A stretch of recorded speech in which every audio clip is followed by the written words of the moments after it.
Our life's work is helping you protect yours. Copic's medical liability insurance delivers more than just a standard policy. Our physician-led leadership team supports and protects physicians, APPs, and medical facilities with expertise developed from decades of experience, CME-accredited education, and 24/7 hotline support from a physician.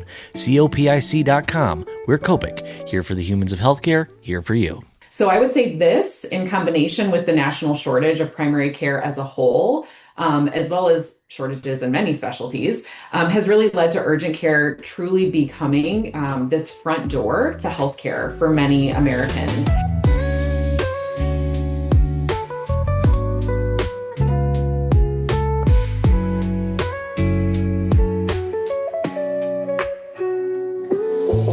Welcome to Off the Chart, a business and medicine podcast featuring lively and informative conversations with healthcare experts, opinion leaders, and practicing physicians about the challenges facing doctors and medical practices. My name is Austin Littrell. I'm the Associate Editor of Medical Economics, and I'd like to thank you for joining us today. In today's episode, I sat down with Dr. Andrea Giamalva, Chief Medical Officer at Experity, to talk about how urgent care has quietly become the front door to healthcare for a growing number of Americans. We get into the data behind the primary care shortage, where the relationship between urgent care and primary care tends to break down, how technology can get the right patient to the right place at the right time, and why she believes AI-enabled tools may finally bring some humanity back to the exam room. Andrea, thank you so much for joining us, and with that, let's get into the episode.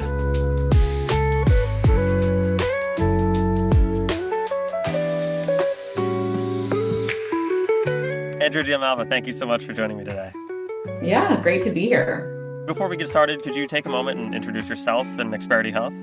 Sure. I'm the Chief Medical Officer at Experity Health. Experity is the leading platform for on-demand health in the country. So what we do is we provide AI-enabled technology that serves the entire patient and provider journey. That includes EMR, patient engagement, practice management, RCM services, teleradiology, and even one-packs. So very robust. And my background is that I'm a family medicine physician by training, and spending most of my time really in the urgent care space, since that is the majority of the work that Experity does.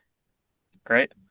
Yeah, and I guess just to kind of jump into that, we will be talking about urgent care and kind of its relationship to primary care. Mm-hmm. Could you talk a little bit about how the role of urgent care in the American healthcare system has changed over the last decade and where you see it kind of heading in the future?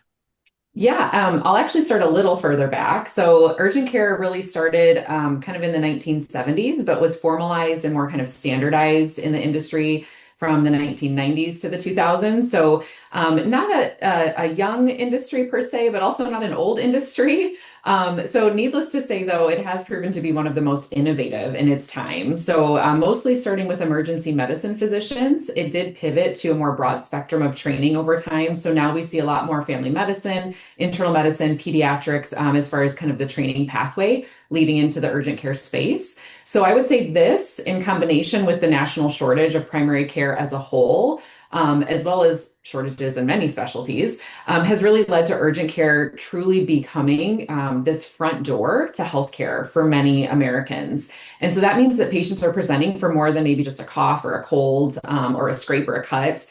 They're coming through the urgent care doors or maybe entering into a telehealth visit with a question that could lead down many paths, right? Is it an urgent care visit? Is it kind of a primary care visit? Does this pivot to a specialty care visit? Do you just simply need ancillary services?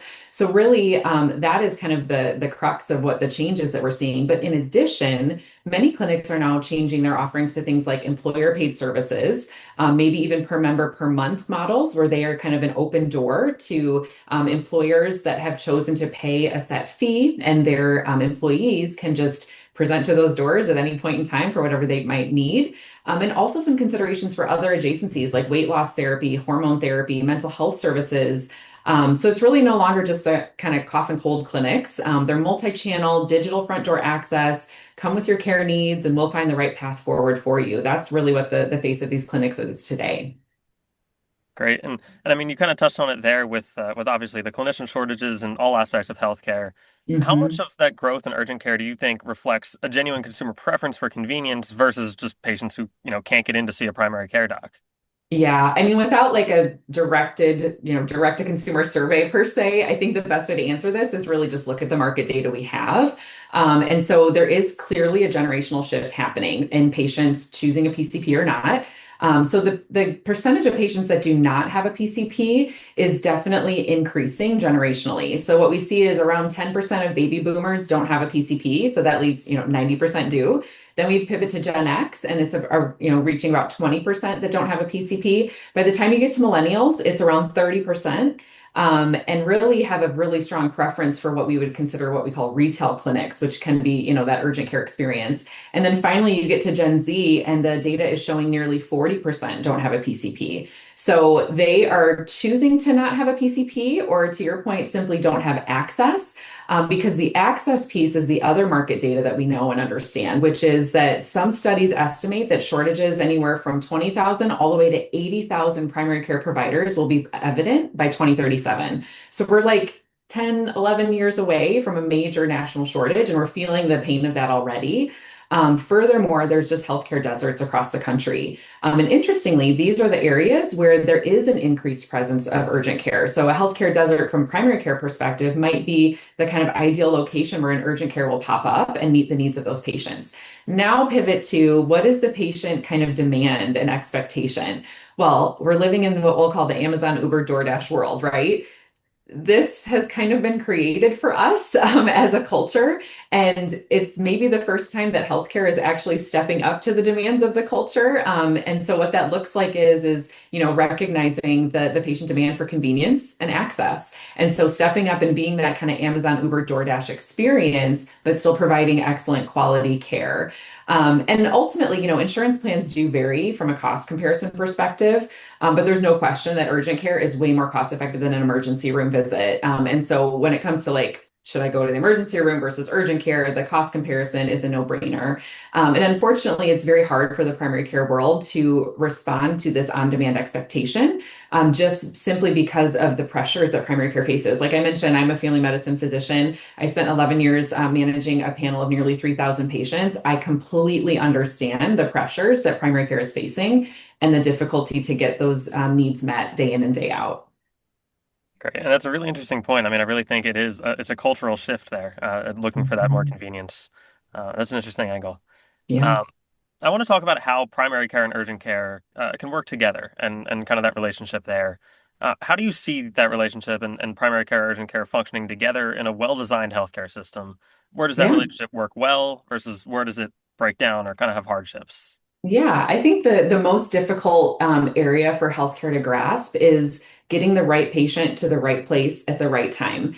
And the reality is if we are coming up to a significant supply and demand issue in America, we have to recognize that there are some patients that truly need the full breadth and scope of a primary care practice and all of the benefits that it can provide in terms of case management, chronic care, kind of follow-up, consistent kind of walking along that path and that journey with the patient versus a very straightforward, otherwise healthy patient that maybe takes one or two medications and maybe would have a best fit for this kind of on demand, almost like urgent care type experience. And so really we're at a crux in time where we must leverage technology to ensure that this trifecta of the right patient to the right place at the right time happens.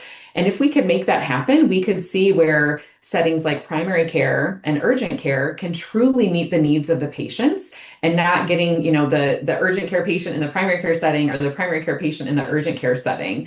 And this could be the first time in the history of the healthcare industry that patients are truly getting the care they need in a timely manner. And we're not getting bogged down in one, location versus another.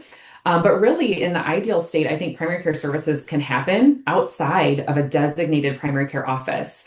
And the way that can happen is if places like urgent care sites have the tools and the support necessary to support things like their chronic disease management, preventive care needs, anticipatory guidance, and maybe even pivoting the patient to that higher level of care when it's indicated.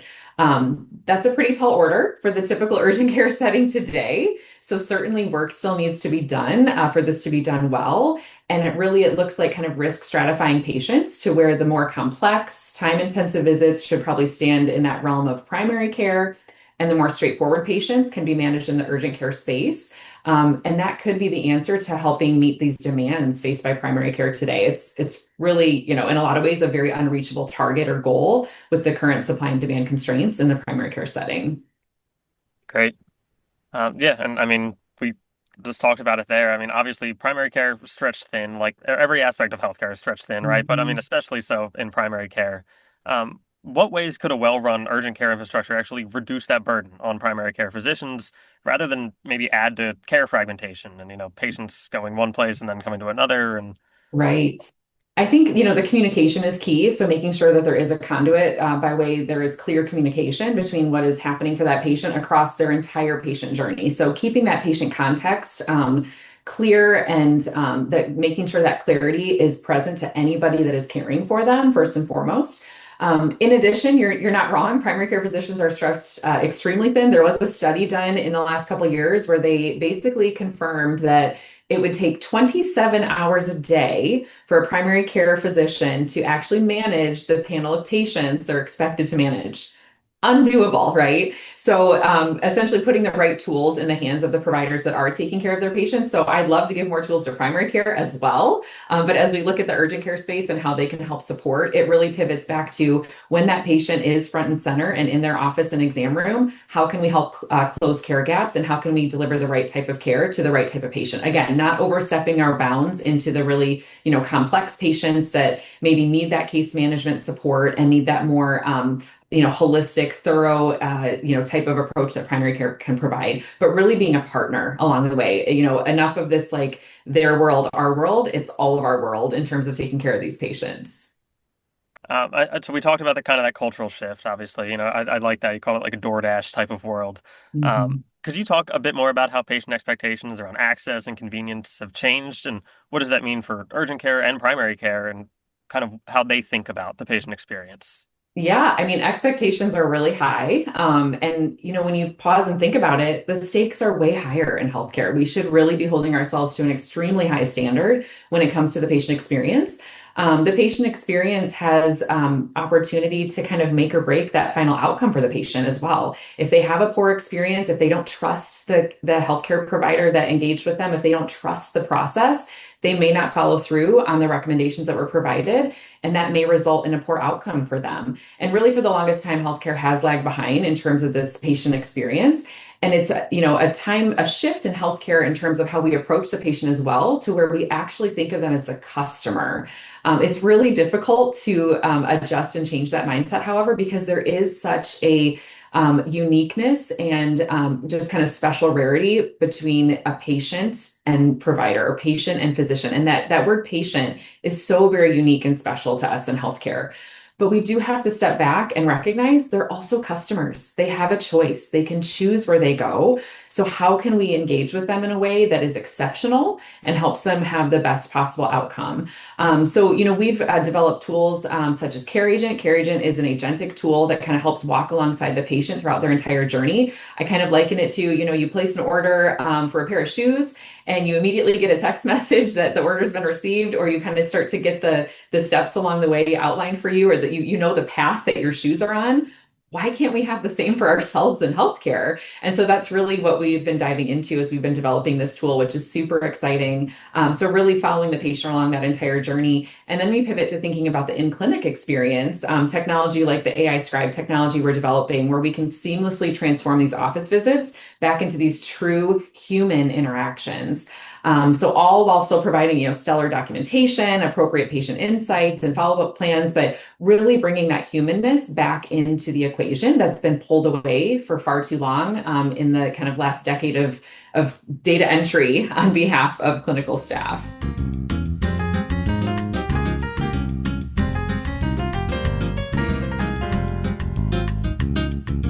Hey there, Keith Reynolds here, and welcome to the P2 Management Minute.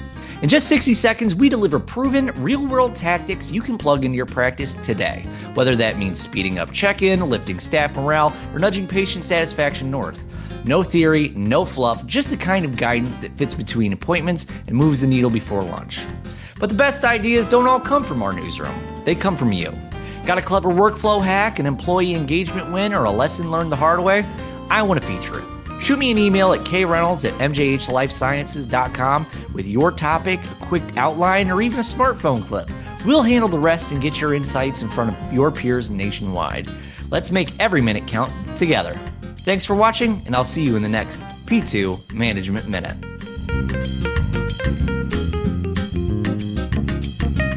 So you touched on the technology there, obviously, Mhm. with things like AI scribes and, AI in every form, I feel like.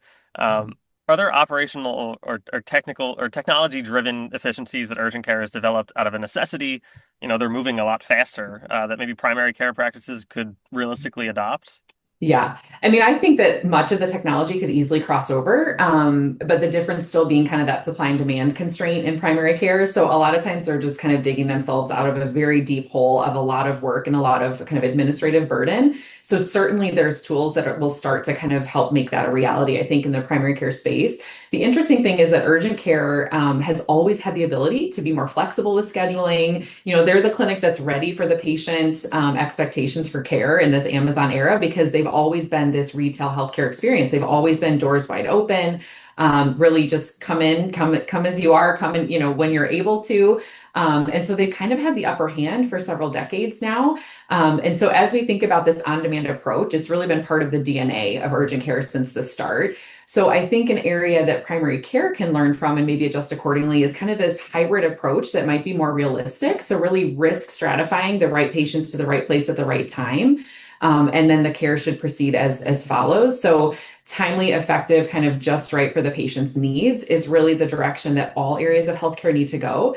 And that's also kind of a hard pill to swallow in primary care as well. I can completely relate to, being a little more comfortable when I looked at my schedule and saw that I had some of my quote unquote easier patients for the day. But the reality is it probably would have been better for me to see the more complex chronic patients and allow some of those patients to be seen in a different care setting. When we think about the capabilities and the accessibility and the availability of where care providers are in this day and age. So again, getting back to that right patient, right place, right time, and leaning into technology to allow us to do those risk stratifications. Great. And just to clarify, when you say kind of those in the right place, do you mean like telehealth Could as an be, alternative? yes. Yeah. Could be that it just needs a telehealth visit, that it needs, an urgent care type centric visit, that it needs the full complement of primary care, right? So if we think of these kind of like leveling up of the patient and recognizing the right location they should get to, I can't help but think of, certain days on my schedule in primary care where it was a breeze, and that's fine, right? Some of us need a little bit of an easier day at times. Physicians work very hard to get the work done, and I get that. But we also have to recognize that if we are coming up on a time when there is going to be a significant supply and demand issue, we will have patients that are, forgotten or lost in the shuffle. And so if we can really right size the type of patient visit that needs to happen and get them within the right context, the right provider setting. And again, that could be telehealth visits, that could be, a quick in and out visit at the urgent care setting, or a more complex and robust visit in the traditional primary care setting. Great. Um, how should urgent care and primary care be thinking about their respective lanes, especially as advanced practice providers are taking on larger roles in both settings? Yeah, so advanced practice providers are absolutely advancing in both settings and across the industry, which is a very exciting time, but also an opportunity for us to step back and ensure that the right tools and the right support are in place. So I think about, the primary care model, and does it make sense to have, a lead physician with a team of advanced practice providers, and that team is kind of the extension of their network of expertise and care, quality and being able to provide for those care gaps, et cetera. And then we pivot to the urgent care space. And really, if we are, thinking more about the getting the patients in and taking care of more than just the coughs and the colds, we really should be thinking about that network perspective as well, where we're maybe not meeting the needs to the extent that primary care is in terms of, extremely complex patients or, care continuity issues and working with care coordinators, et cetera. But we have a team that consistently is able to take care of those patients that have like the top five, diabetes, hypertension, hyperlipidemia, thyroid conditions, maybe, in women, osteoporosis, or maybe they're able to take care of those most common complaints for women's health or for men's health. So really thinking about kind of segmental distribution of like how and when and where can these patients get to these teams, but ultimately making sure that those teams are well trained and well prepared. So I think it's really important to provide clarity around the provider and staff expectations. And once that clarity is in place, we can be very certain about where the patient should be seen and how we're going to provide that care for them. When a patient uses urgent care repeatedly but doesn't have an established primary care relationship, I mean, you talked about that. Obviously, it's a lot more, as we're seeing with Gen X and millennials and Yeah. Gen Z. What responsibility does the urgent care side have to help close that gap, if any? And what are the practical barriers to doing so? Yeah, this is a really interesting question because there's multiple aspects of the patient journey and the patient context to actually consider. So first off, the patient has to be willing to engage in this care gap closure, right? They have the final say in the care that they want. So if they showed up and they have a sore throat and all they want to talk about is their strep diagnosis, we have to be cautious to not force them or push them in some other direction that they were not expecting to go, because we could push them far enough away that they just don't want to see a doctor again. And that's, first, do no harm. We don't want to be creating a context in which a patient doesn't feel safe or comfortable presenting to another clinic. Additionally, there's unfortunately very specific payer relationships between urgent care clinics and payers. And so in some contracts, for example, urgent care clinics are prohibited from providing preventive care, specifically, primary care or even closing care gaps. So this is clearly a barrier that has to be either overcome by contract negotiation or some recognition in the industry and the market that there will be times that urgent care might, work towards closing care gaps, even if it's not explicitly in the contract. And also, many providers in the urgent care space, they've entered this space with an expectation about the type of care they'll be providing. So if the goal or the plan would be to move forward with care gap closure opportunities, like when the patient presents, that means urgent care clinics and organizations have to kind of consider their culture and maybe adjust some expectations around the clinical staff. That kind of gets back to the clarity I was mentioning earlier. So we really want to make sure that they have the tools necessary to engage, but also that they're the types of providers that are ready and empowered to, step into those care gaps with the patients, and making sure that they're comfortable with that more primary care directed care. So really the opportunity is huge, but there are some of these kind of constraints that we have to think about, and really consider. Sometimes, large organizations are making these choices, but sometimes it's individual clinics. And so there's just a lot of moving parts along the way to make sure that we can actually make this a successful opportunity for patients. Excellent. Is there anything that I didn't ask about that you think we might have glossed over or just that you'd like to share with the audience?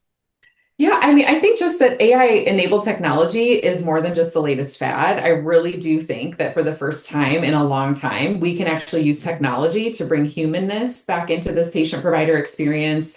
Because really, for far too long, technology has kind of progressively chipped away and taken away human interaction and the ability to really get better and more work done. And it's kind of created more burden and more administrative load. And in some ways, taken away capacity to see more patients and get the work done. So I really think the time is now, and it's such an exciting time to be here for the journey ahead for what's coming in healthcare. Excellent. Andrea Giamalva, thank you so much again for joining me today. Yes, it was great to be here. Once again, that was Dr. Andrea Giamalva, Chief Medical Officer at Experity. On behalf of the whole medical economics and physicians practice teams, I'd like to thank you for listening to the show and ask you please subscribe so you don't miss the next episode. As always, be sure to check back on Monday and Thursday mornings for the latest conversations with experts sharing strategies, stories, and solutions for your practice. You can find us by searching Off the Chart wherever you get your podcasts. And if you'd like the best stories that medical economics and physicians practice publish delivered straight to your email 6 days of the week, subscribe to our newsletters at medicaleconomics.com and physicianspractice.com. Off the Chart, a business and medicine podcast, is executive produced by Chris Mazzolini and Keith Reynolds and produced by Austin Littrell. Medical economics and physicians practice are both members of the MJH Life Sciences family. Thank you.